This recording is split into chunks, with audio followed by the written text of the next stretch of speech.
So ayun guys, welcome back sa my YouTube channel, no?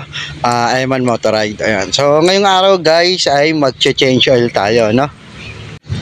So ito yung sinasabi ko sa inyo guys na pag nag-change oil tayo, no? At ito yung gamit natin ngayon guys, mag-iiba tayo ng brand at ng philosophy, no? So ayan, Petron 40. So meron niyang meron siyang protection sa init guys, no, yung high temperature protection, no, yan, para pag uminit yung makina, so meron tayong so hindi siya gasinong iinit, no, sa makina natin.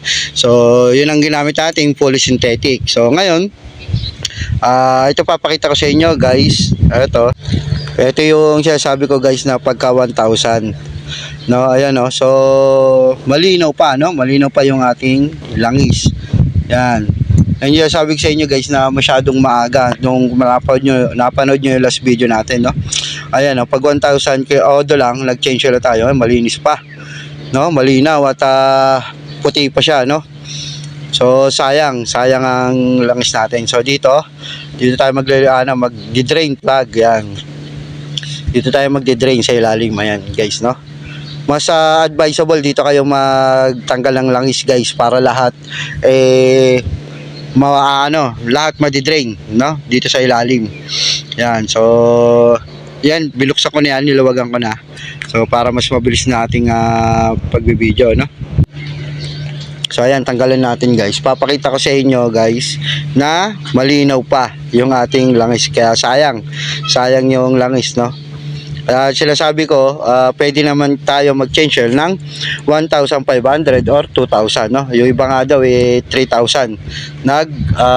bago mag-change oil, no. Ayan, no. So ayan guys, kung makikita nyo, malinaw pa yung tubig natin, no. Ayan, medyo maitim lang sa video, pero kung mapapansin nyo, yung pumapatak, ayan, no. Oh. Yan. So malinaw-linaw pa yan guys. Tsaka hindi naman nagbabawas ng langis itong Rossi Macho, no. So ayan, oh. Malinaw pa yung ating langis. So sayang. Pero nagpalit na rin tayo guys, kasi yun nga, yun sa manual 1,000. Pero itong last na change oil natin ay mag-ano na ako, 1,515 na odo bago ako mag-change oil, no. Pwede rin naman 2K, ganun. Kasi meron naman tayong oil stick para ma-check natin kung may langis pa o wala, no. Importante meron langis yung ating motor, no. Pero kung gusto nyo naman i-update ang maintenance nyo at may pera kayo, ayan, pwede sa 1K, no, kung kaya ng budget nyo, 1K. Ayan, no, napakalinaw, no, malinaw pa yung ating langis. Ayan, diba? Yan siya sabi sa inyo guys. At ito pala guys, may papakita ko sa inyo dito sa kabila, no. Ito yung sinasabi ko sa inyo na mas maganda doon kayo sa pinakailalim mag-drain ng langis. Ayan, kung mapapansin nyo yan guys, pwede rin naman dyan.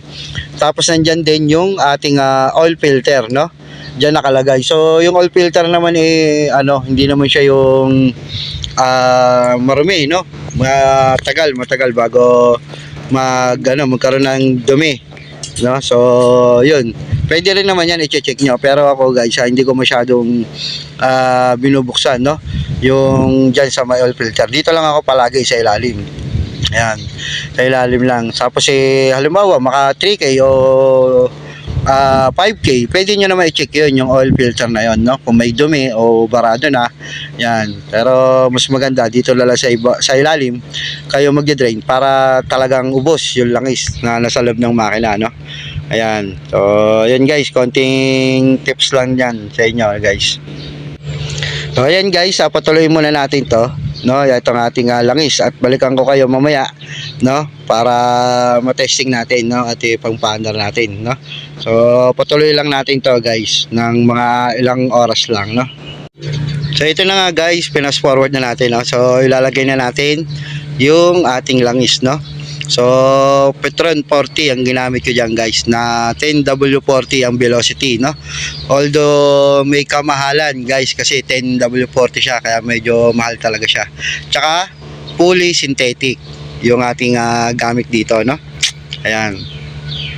So ito yun guys. So nag voice over lang ako guys, gawa ng may music yung habang nagbibideo ko, no. Kaya ayan, 1 liter siya. Kaya nag-voice over ako guys para hindi tayo ma-violation. Yan, tapos gamit lang kayo na yung budo para mailagay nyo yung itong langis. So yun guys, no, pinas forward na natin, no, guys, para hindi na umaba yung ating video, no.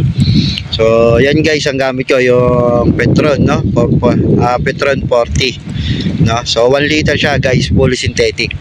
So maganda rin sa makina to guys, no, at kaso medyo may kamahalan kasi 130 ang bili ko, no, 1 liter na yan.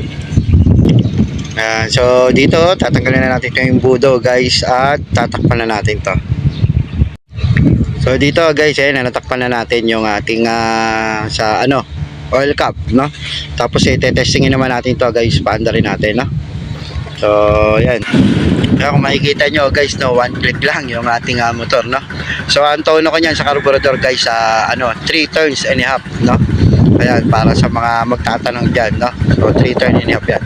So ayan guys, kung pakinggan nyo, no, guys, yung makina. So tahimik yung makina natin.